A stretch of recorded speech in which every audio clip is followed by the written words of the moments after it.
is my first Circles conference. This is my first conference speaking. I got to teach a workshop on Wednesday, which was really, really fun. So thank you to all of the people that were a part of that group, because it gave me a little bit more confidence coming up on stage here today, and I think it was a lot of fun. It seemed like everyone had a really great time, learned some new things. So thanks for that. Yes, iterating your way to success. What does that mean? We're going to get into that in a little bit, but first just want to give you a brief introduction, since most of you probably have no idea who I am. This is my family, my wife Cheyenne, my oldest Boone. At the top there, he just turned 13, so I have a teenager in the house now, so pray for me. Crew, she's 10 in 5th grade, Gray, and then Kit, 7 and 4, and that's Kit's personality, pretty much always throwing tantrums because she's 4 and always causing a ruckus right now.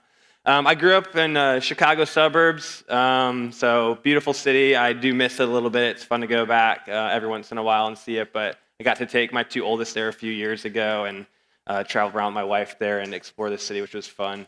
I went to Savannah College of Art and Design, got my degree in motion graphic design, and then got a job out of college in Charlotte, which is where I still live, in 2005. I worked at a small design agency there, doing motion graphics for a few years. And while I was there, I started attending Elevation Church, and was there for about 1 year. And my wife sends me this random Craigslist posting. It says, like, church looking for motion graphics designer. And I was like, that's got to be Elevation. I mean, like, what else, who else is looking for motion designer? Because a lot of creative content was coming out of the church that really drew me in and helped me embrace that culture. And so I put my job application in, wasn't really looking for a job, and all of a sudden I was working at a church, and it was never part of the plan. Always thought I would work in a studio and eventually own my own company. But yeah, so in 2008 I started at Elevation Church, and believe it or not, today exactly is my 15-year anniversary on staff. So it's a pretty cool way to, I think, God to honor that commitment there, and just give me an opportunity to share with you guys a bit about what I've learned along the way and kind of how I approach creativity. And Hypekick is a video marketing company that I started with a friend of mine about 6 years ago. It's been really fun for me to still kind of fulfill that itch of starting my own company. We have project manager and an editor, so very small team. I say we're small and mighty. We do a lot of work. We work with a ton of contractors to make everything happen. We have an amazing team, and I think they're watching online right now. So hey guys, if you're tuned in. So anyway, that's a little bit about me and my background. And as I mentioned, Ish, he invited me about a year ago. Actually, this was the post. This was right here at the bottom. Bro, want to speak at Circles conference on this topic next year? And me, the wow emoji. Are you kidding me? I have no idea. This is like a napkin sketch, essentially.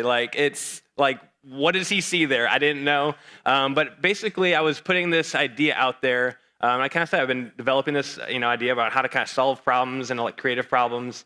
And just wanted to get feedback from people. I was like, does anything about what I'm saying resonate? Am I the only one that this makes sense to, or are other people seeing value in this? And, later on, people gave a lot of, feedback and comments, asked some questions. And so I'm like, okay, I want to clean up a little bit so it makes more sense. And so I kind of developed this diagram. And, it's just I'm going to be kind of walking through a little bit about what this actually means and how you can apply it to, I think, on a macro level to your life. And also on a micro level, when you're working on, trying to solve creative problems at work. So as I said, I grew up in Chicago, or near Chicago, in the 90s. So MJ was my guy. I played basketball all the time outside in the driveway, and loved the Chicago Bulls. Watched them win, 6 championships, 2 3-peats, all the things. And it was just I was obsessed with basketball, and I wasn't necessarily the best, but I was obsessed with it. And, my dream was to go, play for the Chicago Bulls. So there I am, the dot in the middle, 10-year-old Geoff, and there's the success, right? I'm going to go play for the Chicago Bulls. In fact, in 4th grade, when my teacher asked, you're kind of going around, it's like, so what do you guys want to be when you grow up? And you got to do little papers and all these things. It's like, well, I'm going to play for the Chicago Bulls when I get older. And she's, trying to be a good teacher and understand, that's highly unlikely that that's going to happen for you. What else do you want to do? I'm like, no, that's it. I'm Chicago Bulls, that's it. So, 6th grade, I made the middle school basketball team. I was super hyped, got to start on the B team. And, got to play with like the kids. It was like, they just want to give him a chance and like, let him have some fun. And then I was like, okay, maybe a background. I had some uncles that were police officers. I'm like, okay, well, maybe if I don't make the Chicago Bulls, like, I'll go join the SWAT team. I don't know where that came from. I guess I like playing like shooter video games or whatever when I was a kid, and kind of had that influence from my uncles. But I'm like, okay, that's like that's the B plan. Clearly, I'm not a police officer. So, well, what happened? What happened between like, not being a Chicago Bulls, not being on a SWAT team somewhere? If you were to ask my 10-year-old self, me standing up here could be deemed as a complete failure, right? The goal of what success was for my life has not been achieved, and more than likely will never be achieved because I just turned 40 in June, and so I don't think I've already exited my prime. So, there's circles within circles, right? So the concept of concentric circles, right? We can go in and we can go out, and there's not really any limitation because you can scale a circle infinitely, or you can shrink it infinitely, and you can always go into it, you can always zoom out of it. So this first circle that I kind of experienced on my path to becoming a Chicago Bull was 7th grade, and me not making the basketball team after I made it in 6th grade. And I mean, this was absolutely devastating to me. I mean, I know it sounds silly, but like, when you're in middle school and that's your dream, that was like, it just like shattered me. And I was so frustrated. I remember one of the kids still that made the team, and he like didn't really even care. He was like, yeah, like, I made the team, like whatever. He didn't really love basketball, but I guess he was a little bit better than me or whatever. And the coach kind of brought him on. And so I was just like, I was devastated. But another thing that happened at this point in life was Pixar released, the exact same year, Pixar released Toy Story in 1995. And I saw it and was just absolutely, I was like, okay, new obsession. I love computer animation, I'd always been artistic, growing up, drawing, and, my mom was always encouraging us, and she kind of like fostered like a art competition within our school district and stuff like that. So I always kind of had this like artistic itch, but again, the dream was always to go play basketball. And so in 7th grade, I ended up writing this 15-page research paper about computer animation. And this is, for most of you in this room, you don't know this life, but it's pre-internet. I was going to the library and scanning the few magazine articles that existed around like the making of Toy Story, or how other ways that computer animation was being used in law and in like medicals, in science, and all these ways that people were exploring different things using computer animation. And this whole new world opened up to me. And I think that's what's so cool about the journey of life that we're going on. And we got to hear early from Jeremy, just like this joy journey, right? It's like it's not a linear path. And so I kind of hit this one check mark, and I'm like, okay, boom, like hard turn to the right. I'm leaving basketball dreams behind. I'm leaving the SWAT team behind, and I'm heading towards something with entertainment. I had this other idea maybe too. I'm like, okay, it'd be fun to maybe be an actor or something in entertainment industry. I always loved to kind of be the goofball in the family and kind of like put on a show and entertain people. So I knew that something like that may be an option, maybe something that would have been fun to do. But again, somewhere kind of like moving in this complete different direction than what I was. Okay, at some point, I decided, okay, acting is not it. I'm going to go to art school. And so this was like, okay, again, kind of a pivot. I'm giving up this like other possible dreams, other possible idea that maybe was out there as a solution for my life, right? As the end game of the goal, what I was moving towards. And I said, okay, I'm gonna go to art school. I'm gonna commit to that. And so all of high school, I took every possible art class that there was. They had to by the time I was a senior, they were starting to make up art classes because I was taking electives and extra classes and all the things. And they're like, we don't really have anything else. I'm like, well, I've got 3 open credits. So I'm doing something creative with my time because I'm going to art school and I want to have something for my portfolio to get in. And so, so I went to SCAD, graduated there, and the cool thing about that is that it's another point for me to iterate, right? I went there with the intention of learning 3D animation and becoming, going to work at Pixar. That was the dream. But again, I was introduced to something new. New information came into my life about motion graphics. And it's like, oh, wow, I can actually use my passion for creativity and animation, but be able to start communicating ideas and concepts rather than just use it for entertainment. And there's nothing wrong with, using art for entertainment. I mean, it's a massive industry. I enjoy it. I enjoy ingesting that content. But for me, what kind of started to scratch the itch more was being able to communicate ideas and messages through design and through animation. And so I made another pivot, right? We pivot, and you can see like this journey, it was been about going one direction, getting new information or new experiences that come into our life, and realizing, okay, no, I'm going to scratch that out. I'm going to try something. I'm going to go a different direction. And sometimes those transitions are painful, and sometimes they're exciting. But all the while, you're always being able to take lessons from what you've learned from one season and bring it into the next one. You're never losing anything by failing. You're never losing anything by the idea that you had not working out. There's always something to gain. There's always something to take with you into whatever that next step is in your life. So I graduated, and zoom all that down, right? Add some more circles to the ring. What's next? Where am I going to go?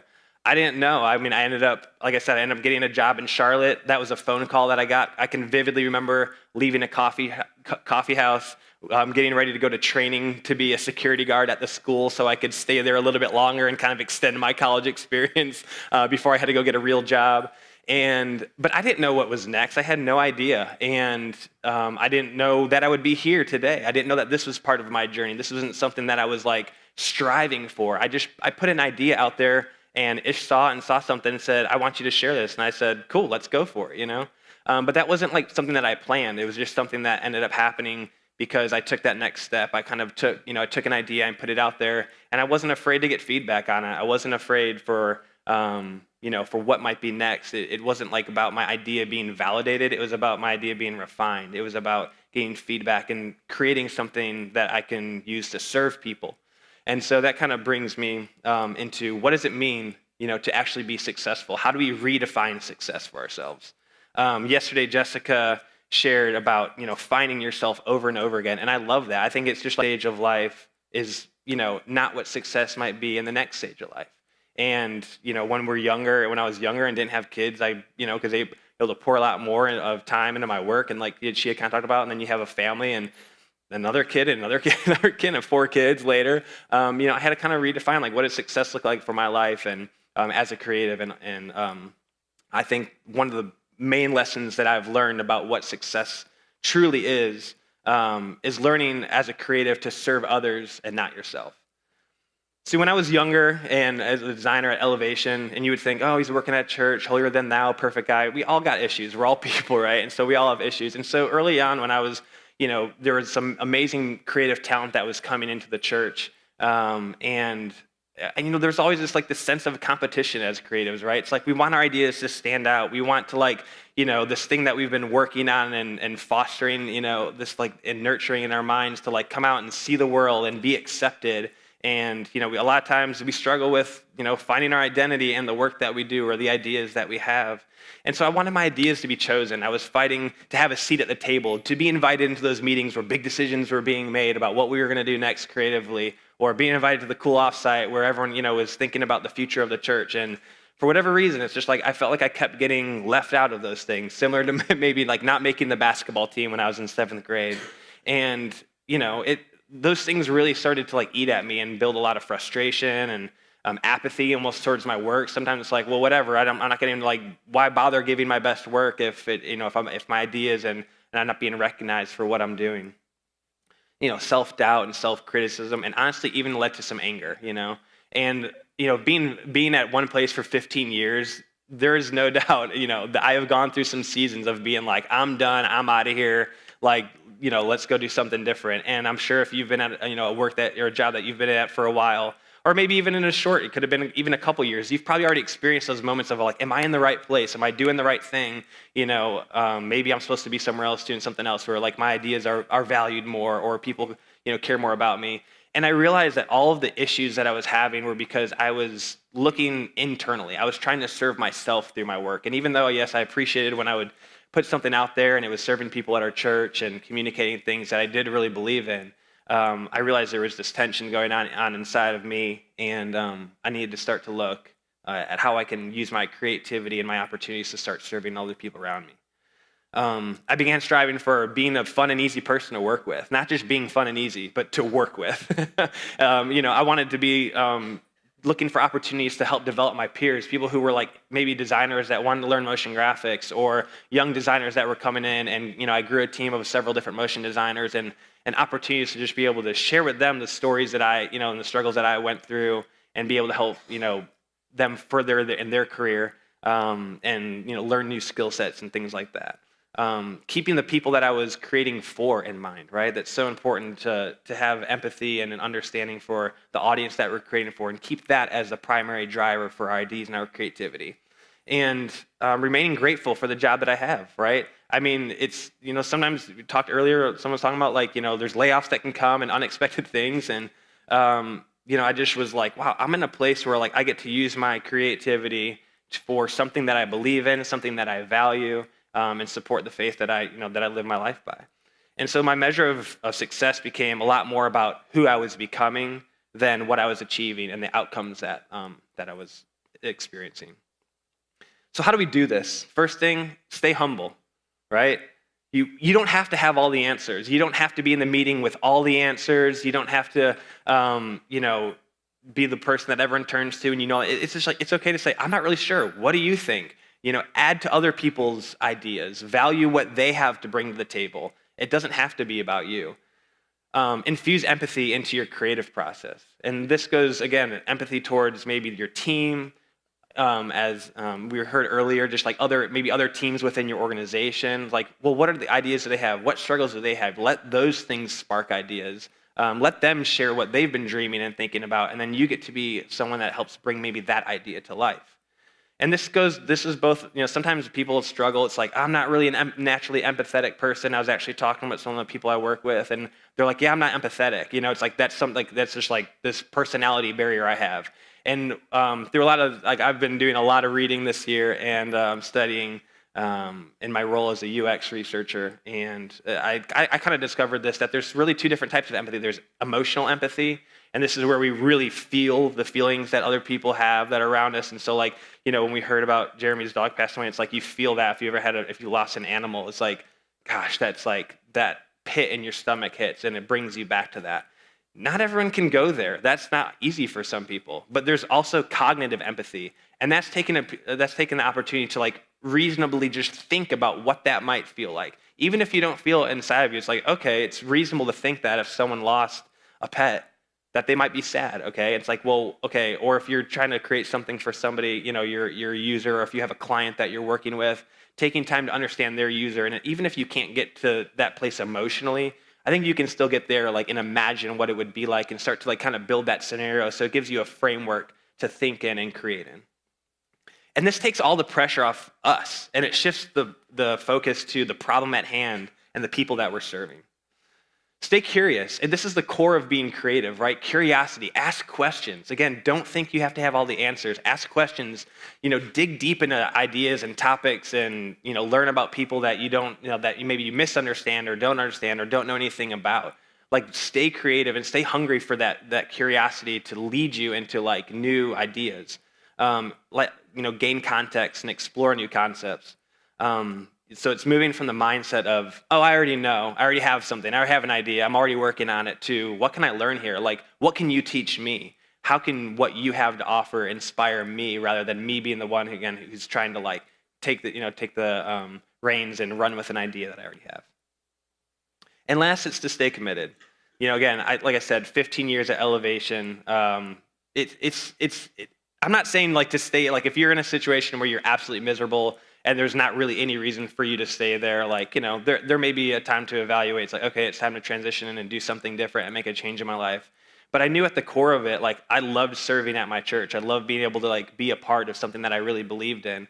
And so I had to make decisions to not throw in the towel when things got hard, And some people did, and that's not wrong. I think everyone's got different journeys and different paths, as I was showing. Everyone's circles are different, but I just always felt called. I'm okay, maybe this season's really hard, or I've gone through in the last 5 years several different job changes as I kind of chose to lay motion graphics down as the main thing I did at church and serve in other ways and bring my creativity to other aspects with Learning how to be a web analyst. No background there, but I tried to figure it out and bring creativity and excellence to that. Learning how to be a digital brand manager for a season. I had no background in that, but I figured out how to bring my best creativity and best ideas and rally a team around bringing ideas to the table. So it's being willing to push through those hard seasons because there's something fruitful on the other end of it. It's remaining open and honest with yourself and the people around you. Bring people in and let them know, hey, I'm struggling right now. This is a tough season. Maybe something personal is going on, and there's someone that it's kind of holding you back at work or being creative. It's when we hold on to those things, it really limits our creativity. And again, embracing different perspectives. So stay committed to the people, stay committed to the creative process, and stay committed to the mission. And I love what Natalie was sharing yesterday about being obsessed with your why. I think if you can use that as your North Star and always help it be something that drives the decisions that you're making and the ideas that you're bringing to the table, that's always a great place to start. Okay, well, if we redefined success for ourselves, okay, the opposite of success is failure, right? That's what most people think. It's hey, you're succeeding or you're failing. And I firmly believe that we have to reshape our relationship with failure. And so what do I mean by that? So in 2019, as I said, I kind of transitioned off of being a motion graphic designer, and I moved into a role as a marketing coordinator for our online church, our online campus. This was a new part of our church that had been growing, and we really wanted to take efforts to continue to grow that community. There's a lot of people, even in and around the Dallas area, that are intimately involved with our church based out of Charlotte, North Carolina. They host what we call watch parties in their homes or in their businesses and are deeply connected with the mission of our church and all these things. And so I wanted to help bring and expand that vision to life. And so I laid down 14 years of experience as a motion designer to go to something where I had absolutely no experience. Talk about feeling like you're being set up to fail, right? I mean, this is a position I chose. I wrote jobs and said, this is what I want to do next. I don't know how to do it, but I want to go try. But lots of room for failure there. And then in January 2020, I transitioned into a new role as a data analyst, as I mentioned earlier. No background, no real training, no distinct job description, but it was what the church needed, and I felt that, and this was one of those pivotal points where I almost kind of felt forced into this role, to be honest, and I was about to again throw in the towel and say I'm out of here. This is not what I signed up for, but it was being what I was asked to do, and someone thought I could do it, And again, no real training. It just kind of felt like I was a bit set up to fail, but I figured it out. I kept pursuing, I kept asking questions. I kept saying, okay, what's next? What else can I learn? How can I bring my perspective to a need here at the church? Then in June 2022, a position opened up. We were kind of reorging our digital department and said, hey, we're going to kind of restructure the teams, be less skill-based, and move more into kind of these brand teams. So we're going to be serving different parts of the ministry, and you'll have kind of we want you to lead one of those teams. And no experience, no real job description, no training, set up to fail. In every situation, and even then going into this year, so going into this year, 2023, that 6-month experiment, it did indeed fail. We ended up restructuring again, exiting this year, and there were several teams that kind of got reaggregated together and all that. But my position as a digital brand manager no longer existed. And so I had my eval at the end of the year with no job title. I went on Christmas break. I came back into the office, and for an incomplete week, I was I don't have anything to do. I don't have a boss. I don't have a job title, nothing. I just felt like I was living in the thickest fog possible. I couldn't even see my hand in front of my face. And again, I'm at this point where I'm am I being kicked to the curb? It felt a bit like I was being abandoned after being at the church for 14 years. And that was really hard for me. And I had to choose to embrace the season that I was in and know that God was calling me to do something new again, and knowing that He didn't abandon me. Sorry, I didn't expect to get emotional over this part here. But I had to look back and say, you know what? In all these different phases of the last 5 years where I felt like I was set up to fail, I always learned something new, and I always added value to where I was. And so I just knew that this was going to be another opportunity to embrace that and run with it. So we have to choose to see failure as a friend, not an enemy. I love this. I was reading this book called Culturology. It says, if we're going to discover great ideas, we need to go through some bad ideas first. And I think that's really a practical thing that we can all embrace as creatives. We need to reassociate our failure as an essential ingredient to creativity. This is not something to be afraid of, but to run after and figure out that the faster I can fail, the faster I can learn something new and carry into like whatever that solution is that I'm headed towards. So we have to remember that enemies, they hold us back, okay? Friends move us forward. And so if we can embrace failure as a friend, we can see it as an opportunity to move forward faster. Enemies instill fear, but friends instill faith. When you embrace failure as a friend, it actually can give you faith and belief that there's something greater out there that you're not sure what it's going to be, but it helps you maintain a positive attitude and motivated to see potential in areas where you may be overlooked or never thought that you could be inspired by. And enemies are typically avoided, right? But friends are sought after. And I think getting feedback and kind of like what I said earlier, it's like I threw this idea out on the internet of like, I think this is kind of a cool illustration of how to like, move through creative problem solving. And I wasn't afraid to get feedback. I wanted it. I sought it. I was like, okay, I could put this idea out there and it could be crickets, and maybe that means no one's resonating it. But some people gave some great feedback and some great ideas, and that helped me lead to the next idea, and it helped lead me to being here and sharing with you guys today. So you can ask your question, how fast is your feedback loop? How fast are you actually trying to fail so that you can get feedback, get new ideas, and learn from that to move into the next stage? And lastly, we need to reset our expectations. And what do I mean by this? This is where we're talking about embracing an iterative process and not a linear one. And it's so funny, again, Jeremy was up here when he said that. I'm like, well, that's a great point, I guess, that I'll be able to kind of re-emphasize. And I think that's important for us all to take note of, right? If we're hearing multiple people say same things, it's usually a sign that it's something to take hold of. So, I had to follow my curiosity and read and listen and reflect as I was preparing for this. I wrote a presentation. I'll never forget when Ish was like, all right, your descriptions for your presentation are due, by the end of the month. I think this was back in March. And he's like, so I can put them on the website. And it's like, I knew I was going to be speaking generally about this, and I had been like, again, trying to ingest so much different content to kind of process my thoughts. But I was like, okay, this is my first time. I don't have like a pre-scripted thing or whatever. And so I'm like, well, I got feedback on Facebook last time. I'm just going to put this job description out there, or this presentation description out there, and say, if you were attending a creative conference, would you want to attend this talk? And I got a lot of feedback. They're like, no, it sounds kind of boring and all these things. And I was like, okay, but great. I didn't see that as failure. I thought it was an opportunity for me to better serve y'all. And if I had just like kept it private and said, okay, this is the thing that I think I'm going to talk about, this is how I think I want to approach it, and kind of kept that secret and in a shadow, I can guarantee you, here you go, y'all probably would have been bored with what I had to say. So you can use failure as an opportunity to refine your ideas, get feedback, and revise and iterate. Continue to learn as you learn from one area and you move into the next. Don't be afraid to I got new information that changes the game, that changes the outcome that I'm moving towards, because I just got new information or feedback, and I've got to take that into consideration as I continue to move forward. Not just say the course and say, no, this is what we agreed to, this is where we're going. We're not going to make any changes. And all of a sudden, you start to see when people give you feedback, less as being annoyed by it and more appreciating it. So again, let's walk through this diagram real quick.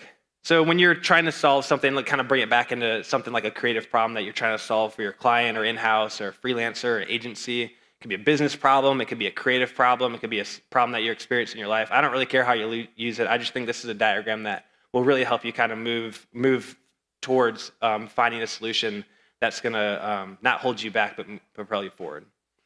So again, we think this thing is a linear process, right? It's like, okay, naturally we want to get to the solution as fast as we can, as efficiently as we can. We don't really want feedback. We don't our ideas are ideas. We want to move forward. But the reality is, with a circle, there's an infinite number of possibilities, right? On a circle, you could zoom in, and there's no points. It doesn't end. And so the truth is, there's a problem at hand, but there's a million different ways that it might be able to be solved. And so you want to take your first step. Say, okay, I've got a theory. I've got an idea. Based on my experience, I think I'm going to try this. And take that first step and prototype something. Get a rough sketch out there But then don't forget to get feedback. You get feedback and you realize, okay, wow, I'm headed in the wrong direction. I need to scrap anything that's kind of related to this, but there's a little part of it that I could take, and that's going to propel me into that next circle, that next iteration, that next level. And then I'm going to get some more feedback. And I'm going to keep narrowing down until I eventually am crossing things out. And I think, honestly, more about coming up with great solutions is figuring out how to eliminate things rather than it is having the right answer out the get-go. It's figuring out, like, what should I remove? What should I take away? I mean, again, kind of like I didn't get to hear the matchstick story, but I'm assuming based on what he said, there's a little bit of like this, like you start with something crazy and you move down to something simple. And it's like, or a sculpture where there's like a big block of stone and what's revealed is about what's been removed, not what's been added to it. And I think a lot of problem solving is a lot like that. It's like, what should be taken away? What can be removed that helps me propel me towards the solution?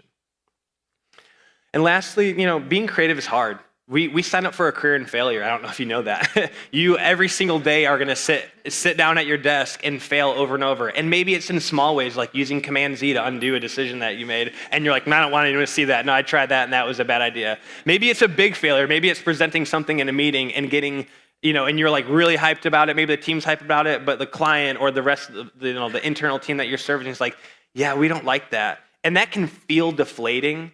But it doesn't have to. You can say, okay, well, that's great.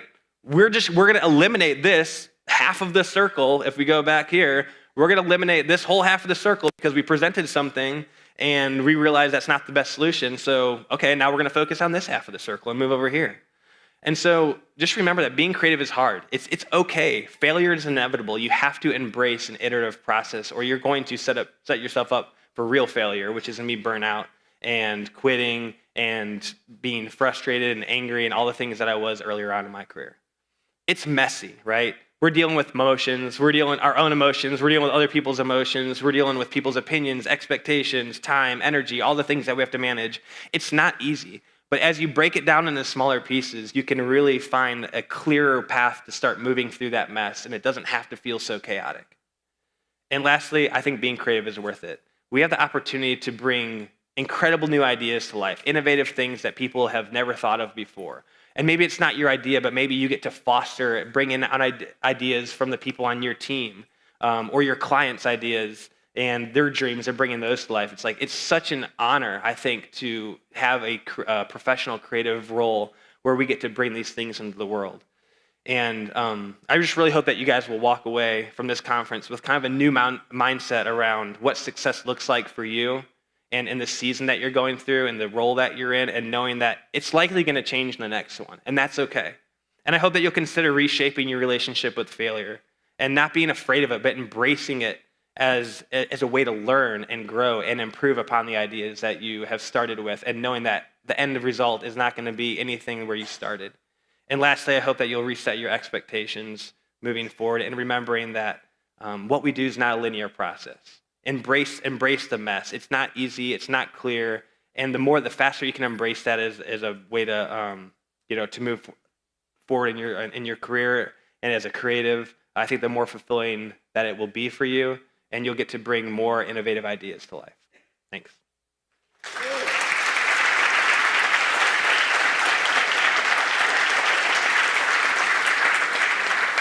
Bravo. Okay, we're going to do some Q&A. Also, the kicks. I just wanted to point those out in case you guys didn't see. All right, Q&A. Think of your questions. I have one for you. Yes. What happens when you pitch an idea and they're like, yes, that's it? Do you still try to iterate on it? Or are you like, all right, we're off the hook? What's your process for that situation? So I heard an interesting idea from Reid Hoffman, who's a founder of LinkedIn. He runs an investment company. And he was talking about different investment ideas. I know this is like way off topic as far as the story goes, but he was saying, if ever I get really excited about an investment opportunity, and I pitch it to a room of really smart people and they're all super hyped about it, it's like almost like, okay, who's drinking the Kool-Aid? Like, what are we missing? Like, things I don't think necessarily are always as simple as they appear. And it doesn't mean you need to scrap it, but I think it means to be like, if everyone's super excited, I think it's still important to evaluate a little bit and say, okay, let's kind of go back and walk through our process again. Is there anything that we missed before we do decide to just lock this thing in and run with it? Because, maybe someone's just really excited about the color you used or the font you used or, like the illustration that was used or whatever it might be. And they might be overlooking some other areas.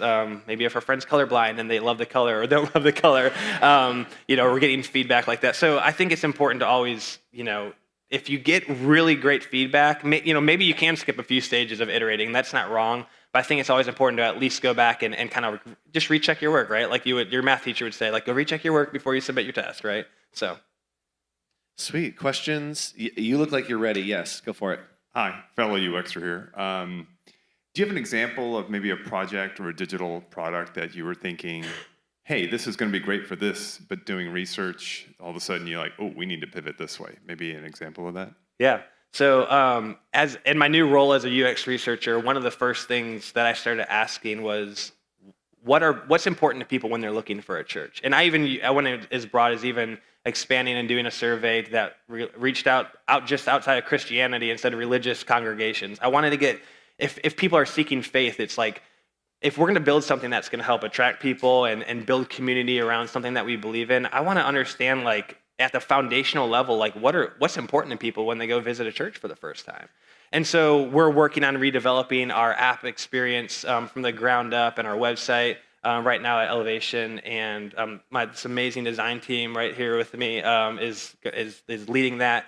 And we're just kind of going through some foundational questions. And really, I think one of the best things you can do is break assumptions that you have and or at least list them out. We've gone through some exercises where we've listed out all the assumptions we have about why people come and what's important to them.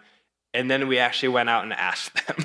And I think that's something that is we get so excited about our ideas, but a lot of our ideas in life in general are based upon assumptions that we have. And I think that's just a great thing to do, just go challenge those assumptions. And they might be right. You might have great hunches, but go validate those things. So we're in the middle of that process right now, but it has so informed the initial steps that we've taken with how we start presenting, like different marketing pages and how people are getting connected to our church, not just locally, but globally on a global scale. So, anyone else? Any other questions? Yes, down here. Okay, so Elevation is definitely a creative powerhouse, so congratulations to you and your team. Thanks. But it sets like a really innovative tone for the space. I mean, I think outside of Christianity, like Elevation Church as a creative entity has just held like a lot of space. And I know it's happened over time, so you've been there for 15 years. Do you think like setting that like innovative creative voice happened over time? Was that intentional? Like how have you seen the space evolve and like the role that Elevation has played like so integrally in like that creative Christian space? Yeah, that's a great question. I mean, some of it for sure has been just instilled into the culture from the beginning. Like honestly, before I was even a part of the church, our pastor, his background is in music. He's a very creative thinker in general and appreciates. I mean, when I came on staff, I think I was like the 23rd. Like there were like 23 people on staff, and now there's like over 400. And think about this, like a motion graphics designer on a church staff at all, period, like anywhere, is just odd. It's just weird, right? So I think there's a certain level of creative culture that was built from the ground up and that was valued, and I think Ryan Hollingsworth, who's been there longer than I have, was their first official hire, and he was a graphic designer. So there is a certain foundation that was laid. As far as moving forward and how that's maybe evolved and changed, I mean, I've seen a lot of different, creative department structures. Like, first I was part of leading skill-based teams. Then we broke up like the whole creative department into like kind of mini creative departments that were serving different parts of the ministry. And then, that evolved and like the digital team was left out because there wasn't really enough of them. And then we tried to do that within the digital department and that kind of didn't work. And so I think the idea of experimentation is really important, and again, trying things where they kind of might. I mean, some of the things that we've tried have been a little disastrous, to be honest. But like I think that's what innovation is all about. Like if you're going to innovate, and that doesn't just mean take something that exists and change it a little bit. It truly means, I think, like carving a path and doing something new that's not really being done at all. you have to be willing to fail, and you just have to be willing to put yourself out there, and people who want to be a part of that journey will stay and stick around for it. And honestly, again, if it might be too much for some people, and that's okay. It's like it's their off ramp and it's their time to go try something new. But yeah, over 15 years, I've seen a lot of things being tried, a lot of things not work, but a lot of things have worked too, And so just embracing that process is just so crucial. Thank you so much. Congratulations. Thank you.